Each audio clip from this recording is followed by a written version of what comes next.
Dhaka two Chandpur এইটার A to Z একদম সম্পূর্ণ সব কিছু থাকবে আজকের এই ভিডিওতে। এক ভিডিওতে আপনি সকল ইনফরমেশন পাবেন।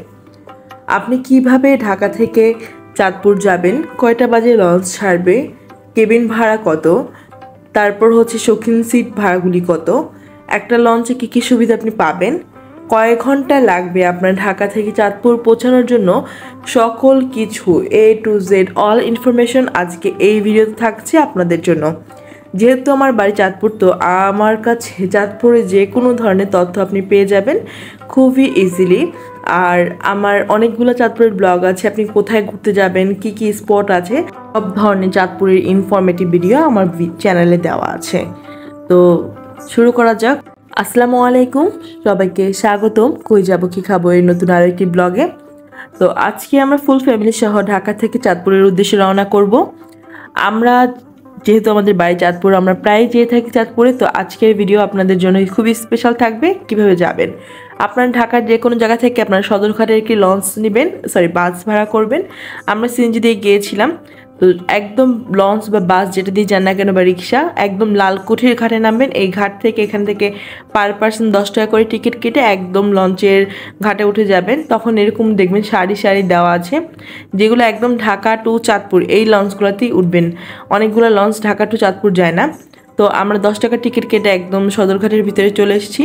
এখন আমরা যেহেতু 15-6টা লঞ্চে উঠছি, এই লঞ্চটা আর 15 মিনিটের মধ্যে ছেড়ে দিবে। তো এই পাশে লালকুঠির, একদম আপনারা সবসময় সদরঘাটে লালকুঠির ঘাটেই নামবেন। এটা হচ্ছে চাঁদপুরের লঞ্চ। আর এই যে এই পাশের লঞ্চগুলো যেমন ঢাকা থেকে হাকিমগঞ্জ, কালীগঞ্জ এরকম করে তারপরে হচ্ছে চাঁদপুর, যেগুলি হচ্ছে লোকাল। আর আমাদের লঞ্চ ছেড়ে দিয়েছে অলরেডি 5:45 বাজে। তো যখন লঞ্চ ছেড়ে দেয় তখন একটা লঞ্চের পর মানে 5:45 পরে 7টার যে লঞ্চ, সেইটা ঘাটের মধ্যে আনা হয়। ওই যে বড় একটা রশি ঘাটের মধ্যে আনা হয়। যেমন আমাদের লঞ্চটা এই ফাঁকা জায়গায় ছিল, এখন আমাদের লঞ্চটা চলে যাচ্ছে। তো চাঁদপুরের যে লঞ্চগুলো, এক একটা লঞ্চ বললাম 3 থেকে 4 তলা হয়। এখানে আপনি কেবিন পাবেন, সিট পাবেন, অনেক কিছু পাবেন, সেইগুলো আমি পরে বলছি। তো আমাদের যেহেতু 5:45টার লঞ্চ ছেড়ে দিয়েছে, তারপরে লঞ্চটা হচ্ছে 7টা বাজে। আপনার আধা ঘন্টা পর পর আপনি লঞ্চ পেয়ে যাবেন। আমি কোন লঞ্চ কয়টা বাজে ছাড়ে আমি A to Z একটু পরেই বলছি। তো যেহেতু আমাদের লঞ্চ ছেড়ে গিয়েছে, তো আপনি যখন লঞ্চ ছাড়বে দেখবেন এরকম একটা সুন্দর একটা ভিউ। কারণ সদরঘাটের এখানে মানে কি বলে, নদীপথ পারাপারের জন্য অনেকগুলো নৌকা চলাচল করে। তো সেই নৌকাগুলোও দেখতে পারবেন, মানে অনেক সুন্দর একটা ভিউ। যেহেতু সকালে গিয়েছি, এখনও সূর্য পুরোপুরি ওঠেনি। আমরা যখন লঞ্চ যাচ্ছিলাম তখন সূর্য ওঠা দেখছিলাম, অনেক সুন্দর মাশাআল্লাহ। এখনও সূর্য ওঠেনি, মাত্র উঁকি দিচ্ছে। তো কিছু লঞ্চ ছেড়ে যাচ্ছে, কিছু লঞ্চ আবার ঘাটের দিকে আসছে। তো এই তো এটা হচ্ছে আমার ছোটো বোন সুরভি। তো আমরা সবাই মিলে, যেহেতু আমাদের একটা ফ্যামিলি ট্যুর ছিল, আমরা দেশেই যাচ্ছিলাম ঈদের পরের দিন, এটা ঈদের পরের দিনের ব্লগ। তো মাত্র সূর্যটা একটু একটু উঠছে।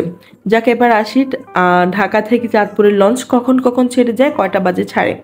আপনি যখন ঢাকা থেকে যাবেন তখন আপনি এরকম 2টা সেতু দেখবেন। একটা হচ্ছে মেবি যমুনা সেতু বা মেঘনা সেতু বলে, আমার ঠিক জানা নেই। তো চলুন দেরি না করে এখন আপনাদের জানাচ্ছি কখন কোন লঞ্চ কয়টা বাজে ছাড়ে। MV নিউ আলবোরাক, এটা সকাল 6টায় ছাড়ে। MV দেশান্তর 6:45-এ ছাড়ে। MV সোনারতরী 7:15-তে ছাড়ে। MV ইগল 8টায় ছাড়ে। ইগল 9টায় ছাড়ে। MV রফরফ 9:30টায় ছাড়ে। MV তুতুল ছাড়ে হচ্ছে সকাল 10টায়। MV বোগাদে ছাড়ে হচ্ছে সকাল 10:30টায়। MV রাসেল ছাড়ে 11:05-এ। MV রফরফ ছাড়ে হচ্ছে 12টায়। আপনি এরকম করে আধা ঘন্টা বা 1 ঘন্টার কাছাকাছি, 1 ঘন্টাও হয় না, এরকম করে আপনি রাত 12:30 পর্যন্ত লঞ্চ পেয়ে যাবেন। তো লঞ্চের মধ্যে যে সুবিধাগুলো সেটা আমি এখন বলছি। আপনি এখানে সিট পাবেন, এসি করা রুম পাবেন, সিঙ্গেল বেড পাবেন, ডাবল বেড পাবেন। এই এসি করা যে মানে বসার জায়গাগুলো, সেটা হচ্ছে 350 টাকা করে টিকিট। আর হচ্ছে যেগুলো হচ্ছে রুমের এই 2তলা 3তলা যেই মানে ভিআইপি কেবিনগুলা, এগুলা হচ্ছে একদম ভিআইপি এক ডাবল বেড যেটা, সেটা হচ্ছে 2500 থেকে 3000 টাকার মধ্যে। এখানে টিভিও আছে, সব ধরনের সুবিধা আছে। আর সিঙ্গেল বেড হচ্ছে 600 টাকা থেকে শুরু করে, আপনাকে অবশ্যই বার্গেনিং করতে হবে। আর যেহেতু প্রত্যেকটা লঞ্চই 3তলা 2তলা এরকম হয়, প্রত্যেকটা লঞ্চে এরকম ছাদ আছে। এই যে দেখেন এখানে হচ্ছে যেই শিল্প কি বলে এগুলোকে, ইটের ভাটা বলা হয়। ইটের ভাটাগুলো পার হলে মোটামুটি লঞ্চ মধ্যপথে আসে। আর চাঁদপুরের লঞ্চ একটা জায়গায় ছাড়ে, মানে থামে, সেটা হচ্ছে মুন্সিগঞ্জ। ঢাকা থেকে যাওয়ার সময় মুন্সিগঞ্জ থামে, তারপরে হচ্ছে চাঁদপুর ঘাটে যায়, আবার চাঁদপুর ঘাট থেকে মুন্সিগঞ্জ ঘাটে থামে, আবার ঢাকায় আসে। তো আমরা যেহেতু ঢাকা থেকে চাঁদপুর যাচ্ছিলাম আর এখানে মুন্সিগঞ্জে থামছিল। ঢাকা থেকে যাওয়ার সময় মুন্সিগঞ্জ থামে 1.5 ঘন্টার মধ্যে। 1.5 ঘন্টার মধ্যে যে কোনো চাঁদপুরের লঞ্চ মুন্সিগঞ্জ ঘাটে পৌঁছে যায়। এখান থেকে যাত্রী উঠানোর পর আপনারা একটু যে সময় যেখানে থাকেন না কেন, যখন মুন্সিগঞ্জ থেকে মানুষজন উঠবে সবাই একটু সিটে বসবেন, কারণ তখন দেখা যায় যারা ডেকে বসে তাদের জায়গা দখল করে, কারণ অনেক যাত্রী উঠে। তো মুন্সিগঞ্জ থেকে মানুষ রিসিভ করে আবার লঞ্চ চললো। আর এই যেগুলো হচ্ছে মানে বালি হাঁস বলে, একদম এত সুন্দর, মানে কচুরি পানার মধ্যে এতগুলি ঝাঁকে ঝাঁকে হাঁস বসে আছে। তো এত সুন্দর মানে ভিউ, আমরা সবাই মিলে, আমার মা, আমি, ছোটো বোন মিলে দেখছিল। আপনি রুম নিলে, আমার মনে হয় ফ্যামিলি নিয়ে গেলে রুম নিয়ে সিট নিয়ে কোনো লাভ নেই। কারণ হচ্ছে দেখবেন বেশিরভাগ সময় খাওয়া দাওয়া ঘোরাফেরা, আর চাঁদপুরে বললাম যাওয়ার সময় আপনি অনেক ধরনের খাবার দাবার পাবেন লঞ্চে।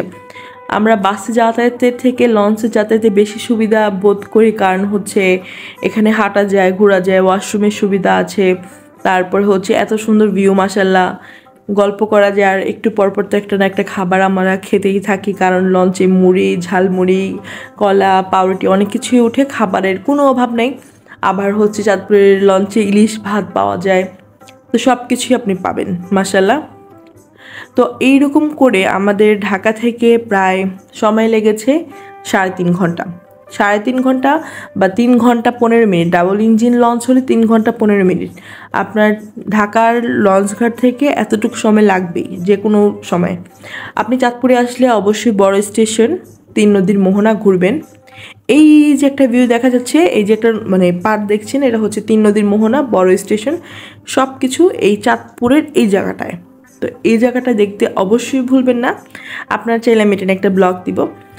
তো আমাদের লঞ্চ ঘাটে এসেছে, এই যে চাঁদপুর ঘাট। চাঁদপুরের বললাম ইলিশের বাড়ি বলা হয়। এখানে এই যে নৌকাগুলির মধ্যে ইলিশ মাছ ধরা হয়েছে, অনেকে কিনছে, যাওয়ার সময় অনেকে মাছ কিনে যায়।